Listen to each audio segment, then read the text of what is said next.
They laughed at her again. Not whispers. Not murmurs. Laughter. Loud.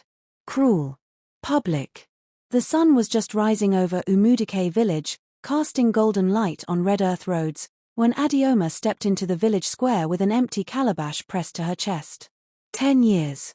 10 years of marriage. 10 years of prayers. 10 years of blood-stained nights and unanswered cries. And still no child. Look at her, oh. Nkiri's voice sliced the morning air like a knife. She is still walking like a woman that knows where she is going. The women burst into laughter. One of them clapped. Another shook her head dramatically. A tree that bears no fruit should be cut down, Mama Yukamaka spat, loud enough for Adioma to hear. Adioma stopped walking. Her fingers tightened around the calabash. Her heart beat so loudly she wondered if the whole village could hear it.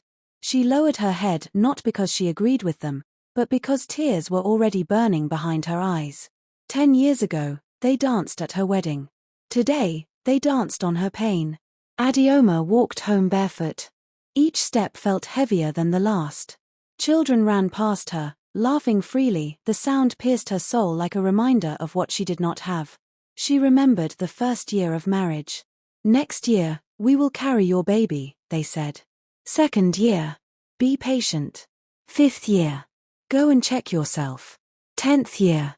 You are cursed. By the time she reached her compound, her wrapper was soaked, not with sweat, but tears. She collapsed beside the clay wall of her hut. And for the first time in years, she screamed. Not loud. Not dramatic. A broken, silent scream that shook her soul.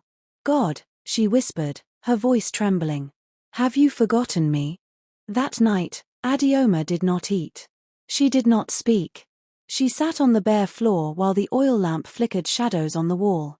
Obinna watched her from the doorway. His heart broke every time he saw her like this. They mocked you again, he asked softly. Adioma nodded. They said I should leave your house, she whispered. They said you deserve a real woman. Obinna knelt before her, held her shaking hands. If the whole world rejects you, he said firmly, I will still choose you. She wept into his chest. But even love, even loyalty, could not fill the empty space where a child should be. The next morning, Mama Yukamaka arrived unannounced. Her walking stick hit the ground with authority. I have waited long enough, she said. 10 years. 10 years was all she needed to decide Adioma's fate. If no child comes this year, she declared, my son will take another wife. The words fell like thunder. Adioma felt something break inside her. But instead of crying, she stood up, looked Mama Yukamaka in the eyes, and said something that shocked everyone. Give me 1 year, she said quietly. 1 year, and let God answer. The old woman laughed. We shall see. That night, while the village slept, Adioma wrapped her scarf tightly and walked into the forest. She knelt on bare ground. Mosquitoes bit her skin. Ants crawled on her feet. But she did not move. If you will give me a child, she cried, I will give that child back to you. Thunder rolled in the distance. The wind howled. And for the first time in 10 years, Adioma felt peace. She did not know it yet. But heaven had heard her. 3 months later, Adioma fainted while fetching water. And when she woke up, blood was not what she saw. It was hope. The village river was always alive by dawn. Women gathered there every morning, fetching water, washing clothes, exchanging gossip like currency. Adioma walked carefully, her steps slow. For weeks now, something felt different. Her body felt heavier. Her head spun often. Her heart fluttered with a hope she was too afraid to name. As she bent to scoop water, Nkiri noticed her. Hey, see the way she is walking like a pregnant goat. Nkiri laughed loudly. The women turned. Eyes scanned Adioma's stomach. Flat. Still flat. So after 10 years, you now want to pretend, another woman mocked. Adioma straightened. I am not pretending, she said calmly. Nkiri stepped closer. Then what is this nonsense fainting and weakness? She smirked. Unless, you are carrying wind. Laughter erupted. Suddenly, Adioma's vision blurred. The calabash slipped from her hands, and before anyone could move, she collapsed into the shallow river. Adioma woke up in her hut. "What happened?" she whispered. "You fainted. The women brought you home." Mama Yukamaka stood at the corner, silent, suspicious. A local herbalist had been called. He pressed her stomach gently, checked her eyes, held her wrist. Then he smiled. "There is life," he announced. The room froze.